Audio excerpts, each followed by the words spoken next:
know that really weird phenomenon when you walk through one of those upscale, newly built neighborhoods? Oh, yeah, where the houses look absolutely flawless from the street. Right, exactly. The symmetrical architecture, perfectly manicured landscaping, the curb appeal is, dialed into an absolute 10. Right, but then you actually walk inside one of those pristine houses, you open a hallway closet, and it's just... complete chaos. Yeah, a mountain of tangled coats, old shoes, just a total disaster hiding in there. It's that classic difference between the curated facade and reality, and, well, that tension is exactly what we are looking at today in this deep dive. Yeah, it's a really fascinating contrast to explore. So we're unpacking a set of reflection notes from April 18th, 2026. And the anchor text here is Psalm 101, where David essentially claims he is going to live a completely blameless life. Which is a bold claim, honestly. It really is. So we're exploring that timeless friction between the faith and values we project in public and the life we actually, tolerate in private. And what I love about this text is that it doesn't leave integrity as some abstract philosophical concept. It drops it immediately onto the most difficult battleground there is. The home. Exactly, the home. In verse 2, David specifically vows to walk with integrity within his house. Which is fascinating, right? Because performing virtue for an audience is infinitely easier than maintaining it when nobody is watching you. Oh, way easier. And the analytical reason why this matters, why true worship demands this, is because God represents both love and justice. Right. So if your private reality doesn't actively mirror those exact traits, your public worship is just optics. It's a show. It demands fundamental consistency. Exactly. Consistency over optics. This idea of consistency and strict boundaries actually reminds me of a highly specific real-world analogy drawn from these notes.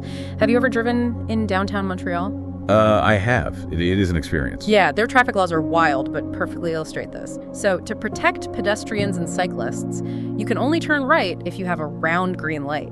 But if you turn on a green straight arrow signal, bam, that's a $200 fine and 3 demerit points. Wow. Yeah, that is a rigid boundary. But it's designed entirely for protection. But here's my pushback on this analogy. Does comparing spiritual justice to a municipal traffic ticket make living a faithful life seem, a bit transactional? What do you mean? Like, do the right thing, or the cosmic traffic cop writes you up and docks your spiritual points. It feels very rules-obsessed. I get that, but I think you have to look at it less like a bean-counting legal system and more like structural load-bearing. Structural load-bearing. Yeah, so a traffic law exists to keep vulnerable people safe. But in the context of integrity, living according to love and justice isn't about arbitrary rules. It illustrates cause and effect. Okay, that makes sense. It's about the natural consequences of stepping outside a protected boundary. Living right brings blessing, and going against it has a steep personal cost. I get the safety aspect, sure, but a traffic ticket is still an external punisher. Integrity is supposed to be internal. How does this text bridge the gap between, fearing a cosmic cop and actually wanting to be a good person? Well, because the ticket in your personal life isn't an external fine, it's internal erosion. Internal erosion. Exactly. Think of a bridge. It collapses if the internal rebar is rusted, even if the concrete looks totally fine from the street. Your life collapses if your private habits don't match the public weight you are carrying. Wow. If you're listening right now, you probably have your own version of that straight arrow signal.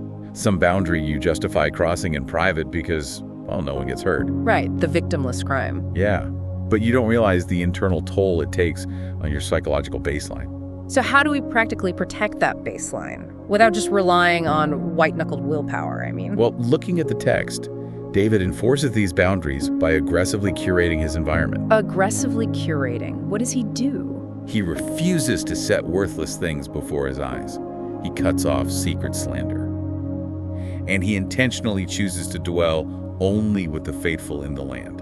I love that you brought up the secret slander part. Yeah. Because integrity isn't just a solo endurance test. It is deeply tied to the community you tolerate. Oh, absolutely. Yeah. This is where we get into the actual mechanics of integrity. Yeah. Tolerating secret slander doesn't just make you a bad friend. Right.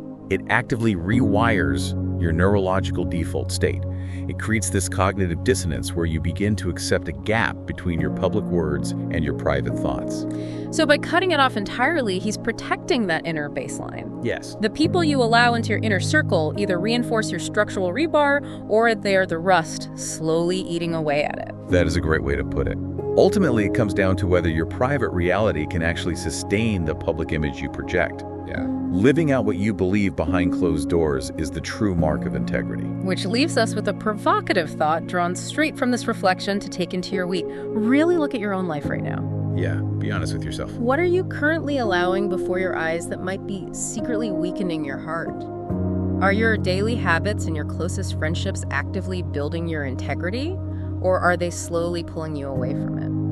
It's a tough question to answer. It is. Remember, you can have all the curb appeal in the world, but eventually someone is going to open that hallway closet, make sure the inside matches the outside.